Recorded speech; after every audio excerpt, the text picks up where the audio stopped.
Hi everyone, welcome to the latest investment update. So lots of things going on in the markets right now. So markets have actually performed pretty well in recent weeks, and driving the markets currently is a wave of optimism related to artificial intelligence. And this has been especially good for technology stocks. And there are two types of technology stocks that have really profited from this new wave of optimism. Firstly, we have the owners of the new generative AI models such as ChatGPT, and here we're talking companies that we all know, Microsoft, Google, Meta. They've all been propelling the market forward. But then there are also the firms that provide the power, the muscle behind artificial intelligence. And here we're talking the chip makers, semiconductor companies, and especially makers of very powerful chips such as Nvidia. Been absolutely flying so far this year.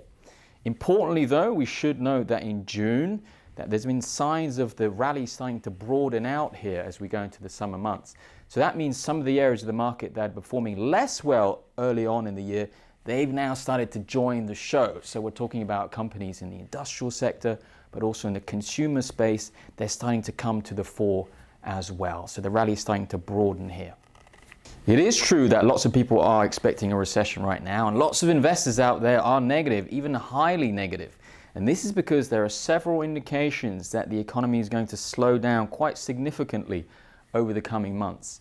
And the most important indication in this regard is that monetary policy is too tight. That essentially means that interest rates are too high. And as this continues to be the case, things in the economy begin to break. We already saw that with the banks early on in the year starting to fail.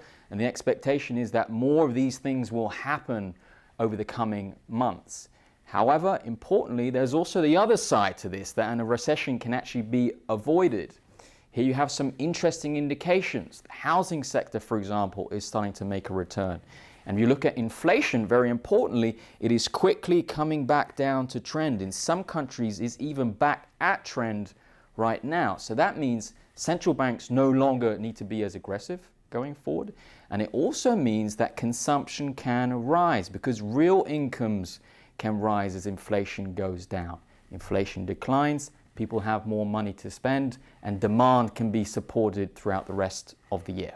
So our models are leaning in a more positive direction right now. The fact that inflation is coming down is supporting growth, as our models are indicating. The monetary environment is calmer. Labor markets remain good right now, and there are even signs of consumer confidence starting to improve. So that means we have a more positive outlook on stocks, especially growth stocks. So these can continue to benefit from this calmer monetary policy environment, and of course, the rising structural trend of artificial intelligence. So technology remains the place to be for us, and that leads us to key positions in the big technology names, Microsoft and Apple, but also in interesting, lesser well-known firms such as Palo Alto Networks involved in cybersecurity, also Synopsys, NXP Semiconductors, so important actors in the global chip-making chain. So technology continues to be the place to be for us.